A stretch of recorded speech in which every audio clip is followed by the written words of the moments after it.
What's up, you guys? It's Aditi. Welcome back to our channel. This video is part 2 of last week's video. If you haven't watched last week's video, you should go check that one first. It's only 5 minutes का video, so वो फटाफट देख के आओ because if you don't watch that one, ये वाला video कुछ समझ में नहीं आएगा. So first go and watch that one. Okay, so long story short, axon passes the message to the axon terminal that is branching out to other neurons or muscles or glands. Now this axon terminal transmits the message or signal to the dendrites of the other neurons. I mean, that is it. That's all there is. I guess I kind of answered this question last week, but it's not about how neurons communicate as such, but it's about the process of neural communication, like what actually goes on inside the neuron, like what is neural communication. So that's what we're going to see in today's video. Neural communication is any type of signaling that takes place between neurons throughout the nervous system. Now I'm going to keep saying nerve impulse or neural impulse for any kind of messages or signals that take place between the neurons, okay? When a neuron is resting, the state is called as resting potential. Although it's at rest, that means it is not currently firing a neural impulse, it is electrically charged. Now, the inside of the cell is actually a semi-liquid solution in which contains electrically charged particles called ions. Now, there is also a semi-liquid solution outside the cell, and this solution also contains these electrically charged particles called sodium ions. Now, these electrically charged particles inside the cell are negatively charged and the ones outside the cell are positively charged. Now, because of this opposite electrical charges, they attract to each other, and because of that, these sodium ions that are outside the cell, they cluster around the cell wall. The difference between these two electrical charges is called as electrical potential. The cell wall is permeable, matlab it's porous. So the substance that is outside the cell can enter in the cell, and the substance that's in the cell can also go out of the cell. But because of the sodium ions are big in size, they cannot enter the cell membrane because the openings on the cell wall are very small when the cell is at the resting potential state.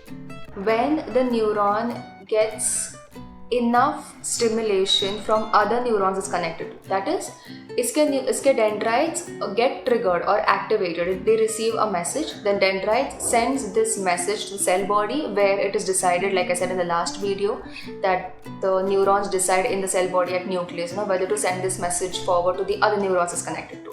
So let's say that this neuron decided कि हाँ ये message आगे भेजना है, तो what happens? What happens is that the cell membrane opens each gate one after the other. This allows the sodium ions that were outside the cell to enter in the cell. This causes the inside of the cell to become positive and outside of the cell to become negative. This electrical charge reversal starts at the axon hillock and it continues down the axon like a chain reaction. This electrical charge reversal is known as action potential. After the action potential passes, the cell membrane pushes the sodium ions back outside the cell and shuts the gates one by one until the next action potential opens the gates again. This causes the inside of the cell to become negative again and outside of the cell positive, after restoring the cell back to its resting potential. So this resting pause is called as refractory period.